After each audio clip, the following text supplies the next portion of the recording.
तो हेलो दोस्तों, स्वागत है आप सभी का एक और वीडियो में, जिसमें मैं आपको आज क्लोज में एडवर्ब क्लोज समझाने वाला हूं। ये भी क्लोज बहुत ही इंपॉर्टेंट है, बहुत अधिक पूछा जाता है। इसमें थोड़ी सी नियम कानून तो कम है, लेकिन समझदारी ज्यादा है। थोड़ा सा आपको अर्थ निकालना पड़ेगा। क्लोज एक ऐसी चीज है जिसमें आपको थोड़ा सा अर्थ निकालना ही पड़ेगा। यदि आप बिल्कुल अर्थ नहीं जानते तो प्रॉब्लम ज्यादा होती है। देखें, जो आपका एडवर्ब होता है उसके कुछ पार्ट होते हैं, जिसमें मैंने अभी आपको दो पार्ट में आपको समझाने जा रहा हूं। जैसे सबसे पहला पार्ट होता है एडवर्ब क्लोज ऑफ टाइम, यानी ऐसे दो वाक्य जिसमें समय की चर्चा की जाए और हम उन्हें इन एडवर्ब से जुड़े, इस प्रकार के एडवर्ब से। जैसे व्हेन माने जब, टिल, अंटिल, इनके सब लगभग लगभग मीनिंग सिमिलर ही होते हैं, कुछ अलग है।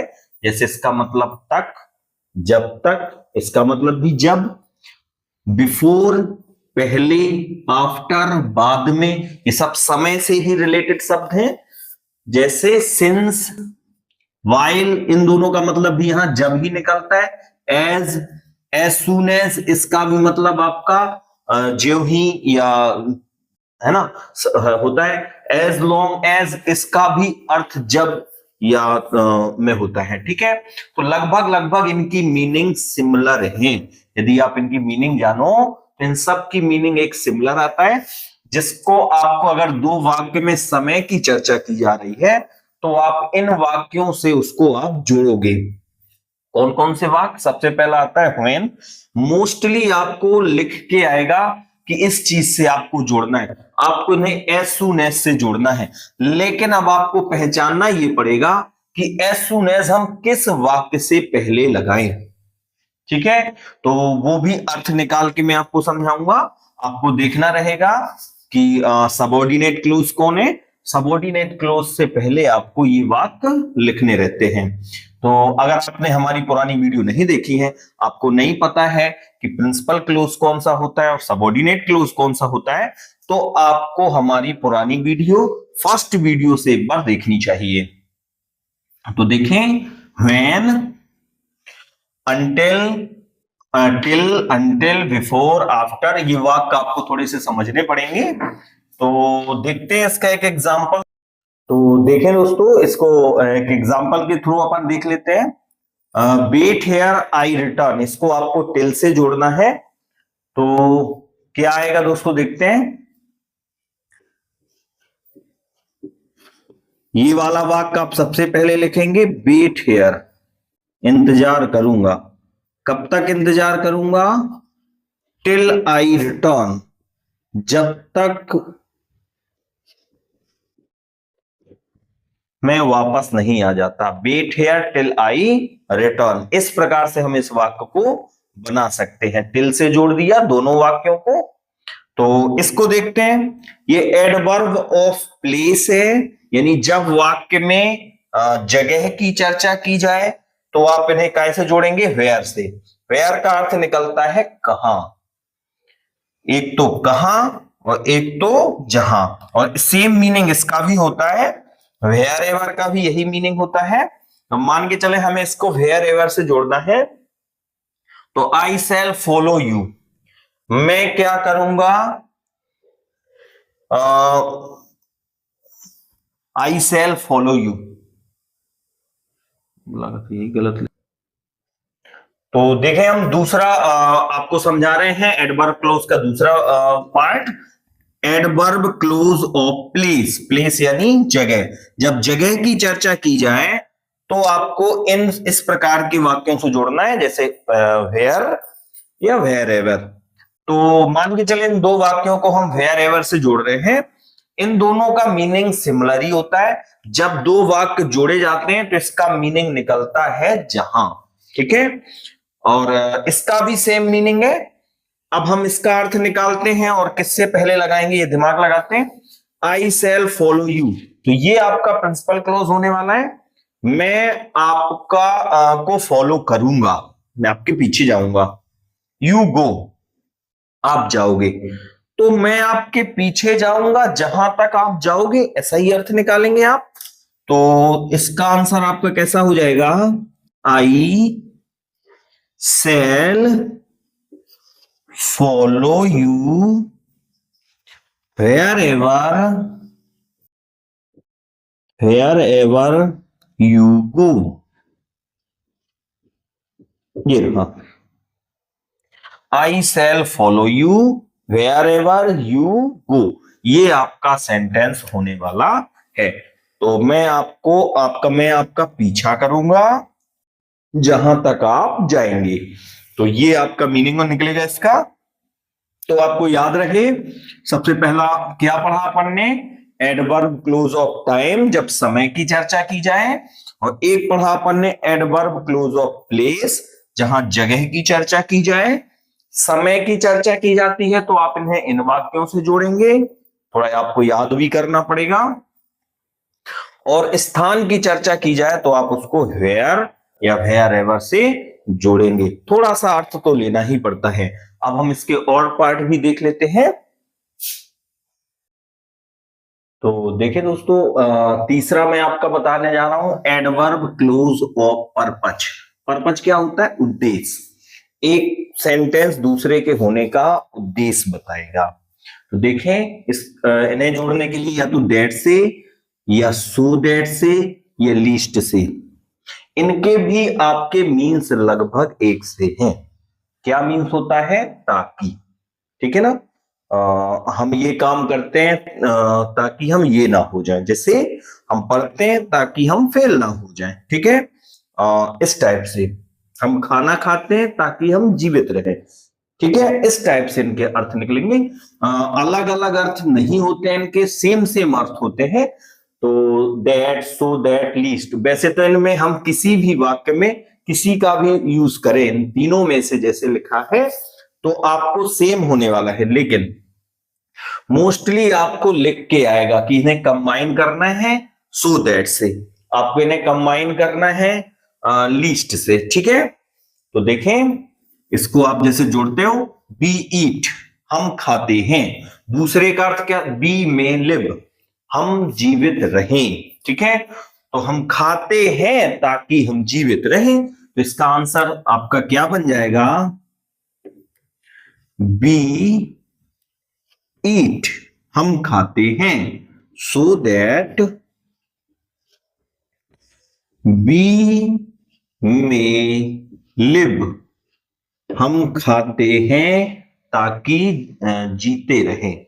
लेकिन दोस्तों कुछ लोगों के साथ उल्टा ही होता है, कुछ लोग जीते हैं ताकि खाते रहें, है ना? आप जानते हैं कुछ लोग जिंदा रहने के लिए खाते हैं, कुछ लोग खाने के लिए ही जिंदा है।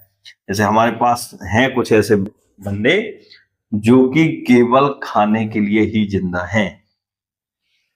तो देखिए, तो एक मैं आपको बता चुका हूं सो दैट से इसको जोड़ चुके हैं हम। वी ईट सो दैट, हम खाना खाते हैं ताकि वी में लिव, हम जीते रहें। अब इसको देखें ध्यान से, वॉक केयरफुली, सावधानी से चलना है। यू शुड फेल डाउन, आपको गिरना चाहिए। तो ये जो लीस्ट होता है वो आपका नहीं का अर्थ देता है, नहीं तो। ठीक है? तो इसको देखते हैं, बनाते हैं हम। सबसे पहले वॉक केयरफुली, ठीक। फिर क्या करना हमें? लीस्ट, नहीं तो, है ना? यू शुड, ये निगेटिव होता है दोस्तों, यू शुड फेल डाउन, नहीं तो आप गिर सकते हैं। ठीक है? सेल का पास्ट ही शुड होता है, फ्यूचर का मींस देता है ये। Walk carefully least you should fell down. अब हम चलते हैं अपने नेक्स्ट और थोड़ा आगे। तो देखें, और हम देख लेते हैं इसके अगला आपका आएगा रीजन, कारण। तो अगर रीजन बता रहा है तो सिंस, चूंकि इसका अर्थ होता है बिकॉज, क्योंकि, फॉर। ठीक है ना? इस इस टाइप के वाक्यों से इन्हें जोड़ेंगे। दोबारा मैं बता देता हूं, आपको वहां लिख के आएगा कि इन दो वाक्यों को आपको बिकॉज से जोड़ना है कि आपको सिंस से जोड़ना है। बस दिमाग ये लगाना है कि इन दो में से किसके पहले लगाएं। तो बिकॉज से जैसे हमें जोड़ना है ये दोनों वाक्य, तो किससे पहले लगाएं, इसके लिए आप थोड़ा सा अर्थ निकालेंगे। He must secure the first division, उसका निश्चित है फर्स्ट डिवीजन होना, ठीक है ना, वो सिक्योर है, ठीक है। अगला, ही हैज वर्कड हार्ड, वह कठिन मेहनत कर चुका है, ठीक है, यह करता है, ठीक है, ऐसा। तो अब उसका फर्स्ट डिवीजन आना सिक्योर है। क्यों सिक्योर है? सिक्योर है क्योंकि वह क्या करता है, कठिन मेहनत, ठीक है। तो आप इसको कैसे बनाएंगे, पहला ये वाला वाक्य, फिर बिकॉज, फिर ये वाला वाक्य, और कुछ नहीं करना होता है हमें। तो देखें, he must secure the first division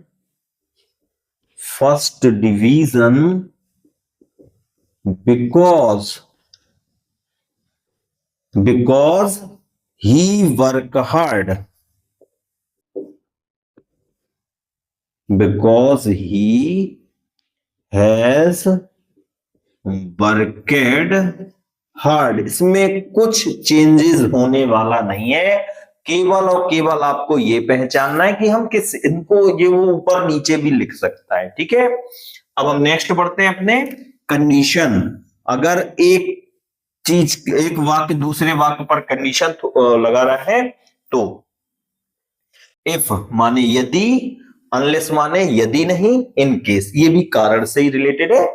तो इसमें भी आपको अगर ये दो वाक्य आपको इफ से जोड़ने, इफ अनलेस ज्यादा पूछे जाते हैं, ध्यान रहे यहां सिंस, बिकॉज, फॉर ये भी ज्यादा पूछे जाते हैं।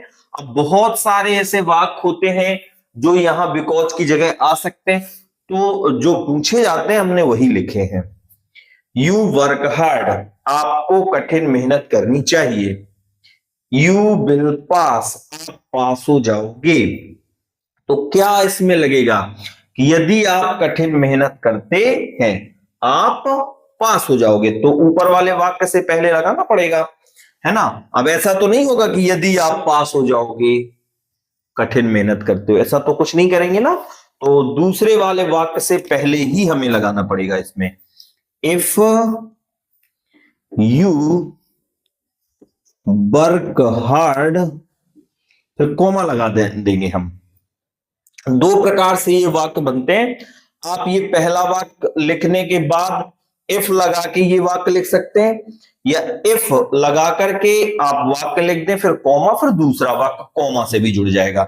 इफ यू वर्क हार्ड, यदि आप कठिन परिश्रम या कठिन मेहनत करते हैं, तो यू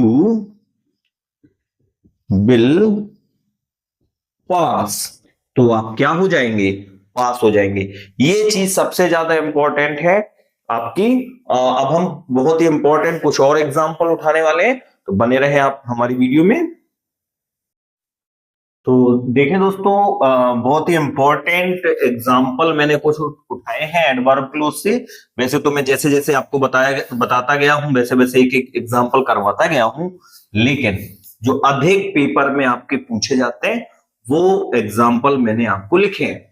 आपका कितना लिख के आएगा, combine the sentence, use as soon as, ये लाइन मैंने ऊपर लिख दी है। कंबाइन करना यानी जोड़ना है। Combine the sentence, use as soon as. अब एज सून एज का मतलब होता है ज्यों ही या जैसे ही, ठीक है। जैसे ऐसा नहीं होता जैसे ही बच्चों ने टीचर को देखा सब शांत हो गए, ऐसा। तो द थीप रन अवे, चोर भाग गया। ही सा द पुलिस। अब देखना, अगर आप इनमें हम दोनों से पहले करके देखते हैं, अर्थ निकालते हैं। जैसे ही चोर भाग गया उसने पुलिस को देखा, ये कितना उल्टा हो जाएगा, है ना। मतलब चोर भाग गया जैसे ही, तब पुलिस आई, ऐसा कुछ, है ना। या पुलिस को देखा, ठीक है। या ऐसा बोले कि जैसे ही उसने पुलिस को देखा, है ना, है ना, जैसे ही उसने पुलिस को देखा, द थीप रन अवे, चोर भाग गया। ठीक है, तो हमें लग रहा है बी वाले से पहले एज सून एज आना चाहिए। तो आप इसको कैसे लिख सकते हैं? सबसे पहले आप ऊपर वाला वाक्य लिख दें, द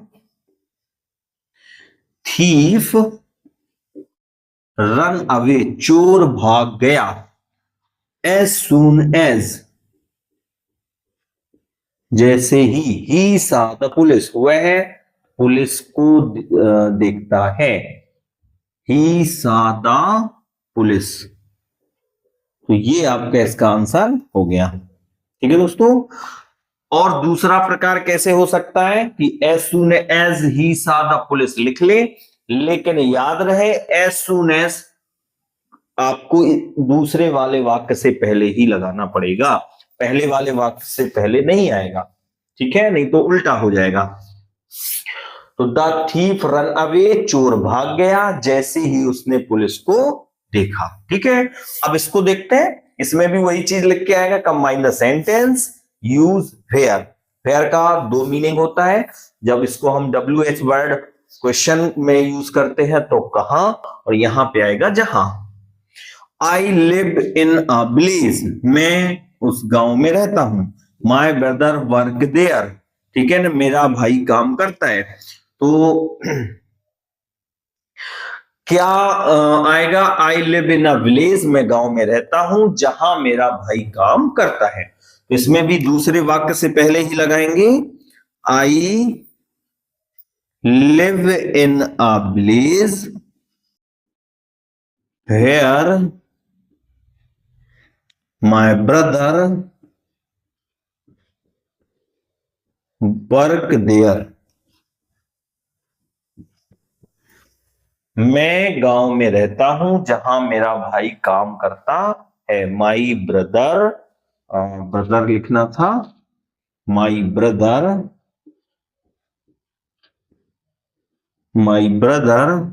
वर्क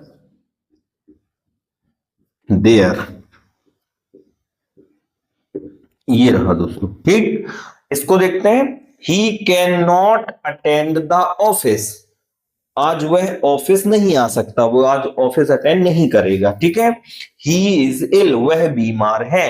तो इसमें देखो कारण बता रहा है एक वाक्य दूसरे वाक्य का, रीजन बता रहा है कि वह ऑफिस नहीं आ रहा है क्योंकि वह बीमार है, यही तो बोलेंगे ना। तो आप पहला सेंटेंस लिख दें बिकॉज, और दूसरा सेंटेंस, बस इसमें भी इतना ही होने वाला है। He can not attend the office, he is ill. तो क्या लिखेंगे? ही cannot attend the office because